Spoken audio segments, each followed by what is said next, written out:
नमस्कार. तुमचं वय 35च्या पुढे आहे का आणि तुम्ही गृहिणी असाल तर घर, मुलं, नवरा, सासर, जबाबदाऱ्या हे सर्व व्यवस्थित चालू आहे. पण कुठेतरी तुमच्या मनामध्ये एक सतत प्रश्न डोकावतोय का, की मी नेमकी कुठे आहे? माझी स्वप्न कुठे हरवली आहेत? आता माझ्यासाठी उशीर तर झाला नाही ना? कदाचित तुम्ही दिवसभर सगळ्यांसाठी धावपळ करता, पण रात्री जेव्हा आपण बसतो तेव्हा असं वाटतं, की माझं काय? मला काहीतरी करायचं आहे कारण मी कोणाची आई आहे, कोणाची बायको आहे, परंतु माझं मी पण आहे ना, माझं पण काहीतरी स्वप्न आहे, माझ्यात काहीतरी चांगलं करायची कॅपॅसिटी आहे. तर मला पण स्वतःला काहीतरी करून दाखवायचं आहे. असे प्रश्न मला सुद्धा पण असं वाटतं, की नक्की कुठून सुरुवात करायची? कारण भरपूर करिअरमधला गॅप झाला आहे किंवा करिअर रिस्टार्ट करायचं, काय करायचं, कुठून करायचं काही एक कळत नाही. कन्फ्युजन होतं आणि असं वाटतं, की बापरे सर्वजण पुढे गेलेले आहेत आणि करिअर टेक्नॉलॉजीत पण खूप वेगवेगळे बदल झालेले आहेत. मी हे शिकू की मी ते शिकू की काय करू? असं सर्व गोंधळ आपल्यामध्ये असतो आणि कॉन्फिडन्स ह्याचमुळे कमी होतो. आज जर आपल्याला लाईफ रिसेट करायची इच्छा असेल ना, तर हा व्हिडिओ नक्की शेवटपर्यंत बघा. नक्की तुम्हाला हेल्पफुल ठरणार आहे. चला तर मग सुरुवात तर पहिलं काम आपल्याला करायचं आहे ते म्हणजे आयडेंटिटी ऑडिट करायचं आहे. म्हणजे मी नक्की कोण आहे? आपण वेगवेगळ्या भूमिका करत असतो. आई, बहीण, बायको, सून असं सर्व काही. परंतु स्वतःशी प्रामाणिकपणे आपल्याला ना विचारायचं आहे. त्यासाठी एक मस्तपैकी डायरी घ्यायची किंवा एक कागद घ्या. त्यामध्ये 2 कॉलम करायचे आहे. पहिल्या कॉलममध्ये करायचा मी कोणकोणत्या भूमिका निभावते. मग त्यामध्ये येईल आई, बायको, मैत्रीण, सून वगैरे, वगैरे. दुसऱ्या कॉलममध्ये काय करायचं ना, की ह्या सगळ्यांच्या पलीकडे मी कशी आहे? कारण आपण काहीतरी वेगळं असतो आणि आपल्याला आपण जे कामं करतो ती काहीतरी वेगळी असतात. मग काय येईल त्या दुसऱ्या कॉलममध्ये समजा एक्झाम्पल देते मी, की मला शांतता आवडते का? मी क्रिएटिव्ह आहे का? किंवा मला लोकांशी बोलायला आवडतं का? मी नेतृत्वाचं काम करू शकते का? म्हणजे काही मला लीड करायला लावलं तर मी करेल का? किंवा माझ्यात असं काही कम्युनिकेशन माझ्यात कोणतं स्किल आहे, की जे माझी ओळख तयार करून देऊ शकतं. आपल्याला ना हे लिहून काढायचं आहे. कारण आपण अनेकदा बाहेरच्या लेबल्समध्ये अटकतो. आपल्याला कोण काय म्हणतं, कोण काय म्हणतं. परंतु खरी ओळख ही तुमच्या व्हॅल्यूजमध्ये असते. उदाहरणार्थ, तुमचा प्रामाणिकपणा, तुमचं स्वातंत्र्य, तुमचं शिकणं, मदत करणं यापैकी तुम्हाला काय महत्त्वाचं वाटतं ना ते तुम्ही लिहायचं आहे. म्हणजे तुम्हाला एकदा तुमची कोर व्हॅल्यू समजली की निर्णय घ्यायला सोपं जातं आणि तुम्हाला पुढे आयुष्यात परत करिअर रिसेट करायचं असेल किंवा अजून काही चांगलं बिझनेस काही पण तुम्हाला चांगलं करायचं असेल ना, त्यासाठी ही स्टेप खूप महत्त्वाची आहे. मग कोणाला तरी मेहंदी छान काढता येत असेल किंवा कोणाला शिवणकाम येत असेल, कोणाला कॉन्टेंट राईट करायचं लिखाणाची खूप आवड असेल, असे वेगवेगळे स्वतःमधले गुण ना आपण लिहून काढायचे.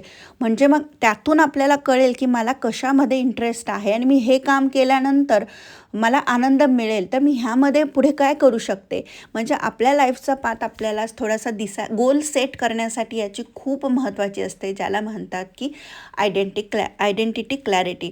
एकदा तुमची कोर व्हॅल्यू समजली की निर्णय घ्यायला पण सोपं जातं.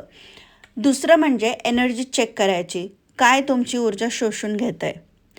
आपल्याला काहीतरी बदलायचं आहे, आपल्याला स्वतःसाठी काहीतरी करायचं आहे, बरोबर आहे. पण आपण ना आपली एनर्जीच नसते तेवढी की आपण काही विचार करू, काही चेंज करू. कारण जसं आपण 35च्या पुढे जातो, 40च्या आसपास असतो, तेव्हा ना आपला थकवा हा फक्त शारीरिक नसतो, तो इमोशनलसुद्धा असतो.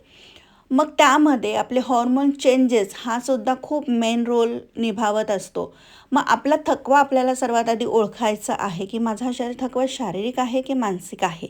म्हणजे त्या पद्धतीने आपल्याला बदल करता येतील. शारीरिक थकवा असेल तर आपण आराम करू.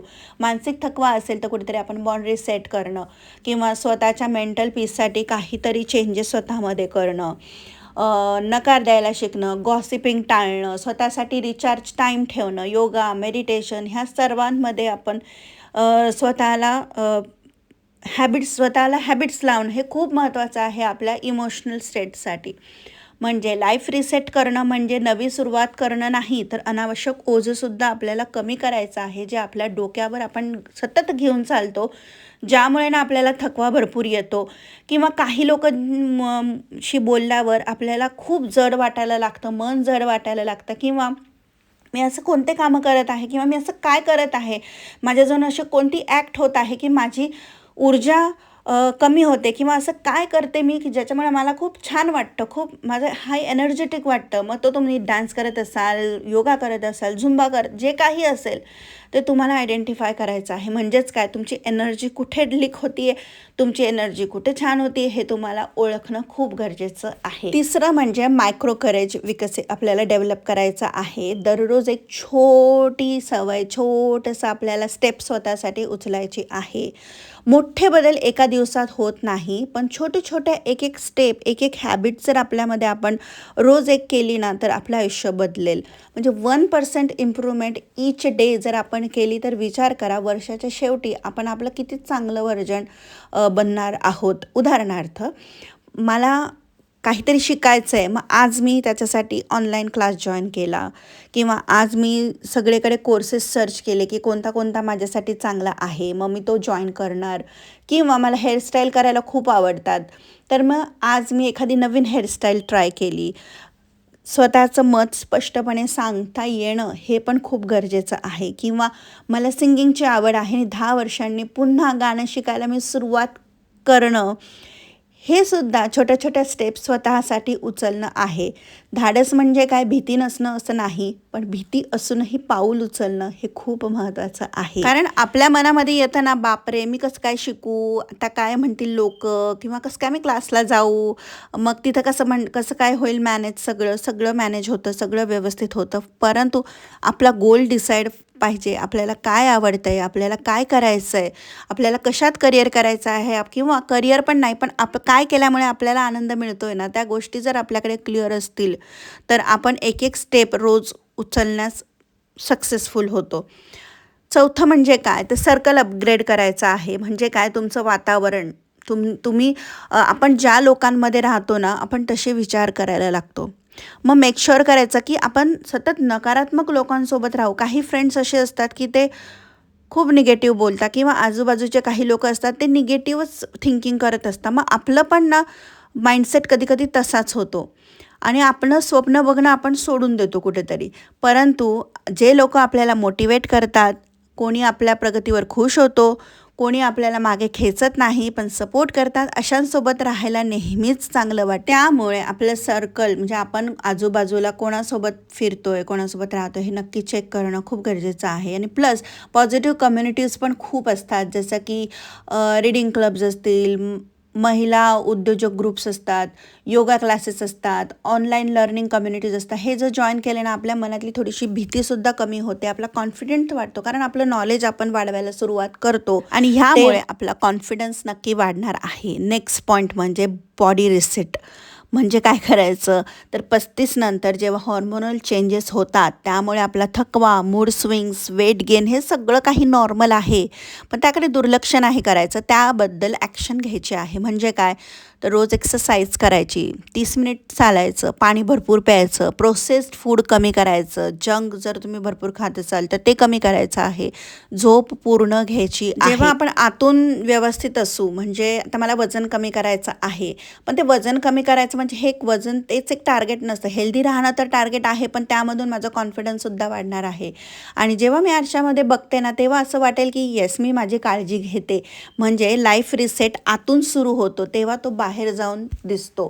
त्यामुळे आतून खुश राहायचं आहे, स्वतःसाठी काहीतरी करायचं आहे. आता तुम्ही अशा स्टेजला आहात की जिथे आपल्याला समजतं की माझं ड्रीम काय आहे किंवा मला काय अचीव्ह करायचं आहे. त्यामुळे ना असा एक विचार करायचा की पुढच्या 5 वर्षात मला कसं आयुष्य हवं आहे, त्यासाठी मी काय प्रयत्न करायला हवे. तुमचं एखादं समजा एक ड्रीम असेल लहानपणापासून, ते नाही कंप्लीट झालं, ठीक आहे, कोणत्या परिस्थितीमुळे किंवा काही असेल, परंतु आता काय आहे जे मला करायला आवडतंय. कारण कदाचित पहिले आपण काहीतरी वेगळ्या कॉलेजला असो, समजा सगळे हे करतायत, आपल्याला पण कधी असतं, परंतु आता मला ॲक्च्युली काय आवडतं आहे किंवा कोणती गोष्टांनी केल्यावर मी चांगलं काहीतरी करेल, हे सगळं आयडेंटिफाय करायचं. मग ते एकदा फिक्स झालं की मग विजन बोर्ड आपण तयार करू शकतो, त्यावर पॉझिटिव्ह अफर्मेशन्स, कोट्स, त्याच्या रिलेटेड फोटो आपण लावू शकतो. म्हणजे तुमच्या स्वप्नपूर्तीसाठी हे खूप डिरेक्शन देतात, महत्त्वाचं आहे.